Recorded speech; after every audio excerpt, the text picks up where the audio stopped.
and welcome to Tonic Gold. We are going to do loads of different machine combinations with the tonic dies, okay? So this is the eBosser machine, this is Norbert, okay? This is my little Norbert from home. So the plate combination for a tonic die. I use my C plate at the bottom, followed by my B plate, followed by my D, and also the magnetic shim. Now, the original eBosser machines did not come with a magnetic shim. The later ones did. So this is the proper magnetic sheet that goes with the machine. Now, if you do cut into it, don't panic. All you can do is stick it together on the back with some floor tape, okay? So that's the combination. This is my card. This is my fairy die. This is one of our semi dies, and I always tell you, cut your dies separately. Therefore, you get a perfect cut each and every time. Now you'll notice that I've actually flipped that over. That's therefore I'm not going to cut into the magnetic sheet. A plate on the top and through your machine. So this is going to cut one side of my fairy die. So when you spit out the other side, we're then going to incorporate the other die as well. Now the reason I never cut these together, if one was to overlap the other, then your dies are absolutely rhubarb then, and you really don't want that. You've spent your money on them, so we like to take care of them. So that's one side cut. So I'm going to flip that over, and I'm going to remove that die.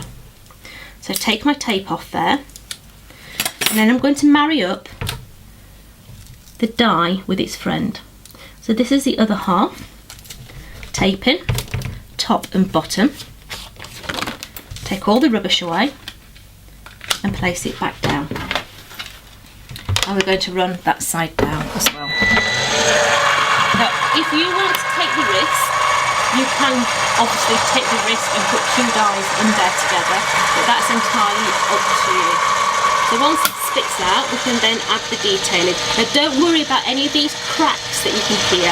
That's absolutely perfect with every die cutting machine.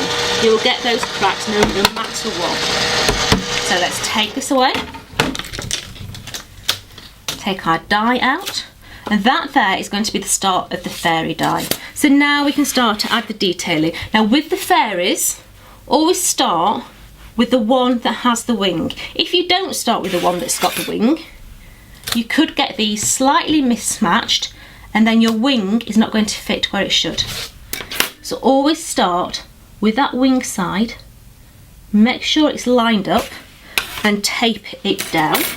So let's get some tape, and I'm going to tape it through the centre there, because I want to flip this over now. So just in the centre.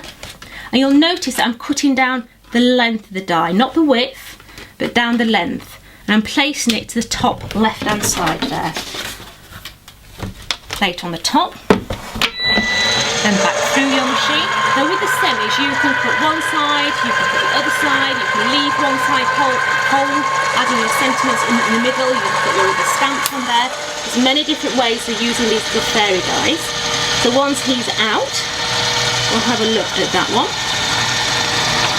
So here we go. Norbert will spit it out in a minute. There we go.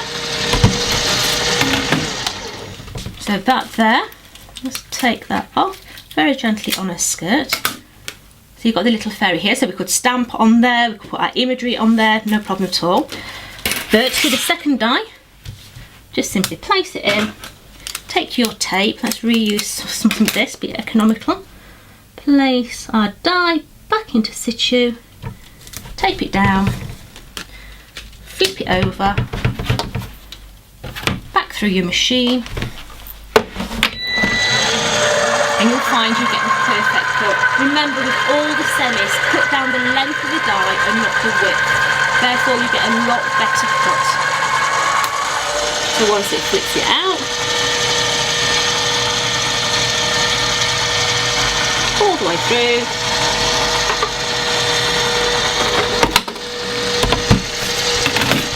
you'll find that you have got the most perfect little cut. Let's take those little bits out there, one there, and there. And if I hold that, oh, let's find something black to hold it you on.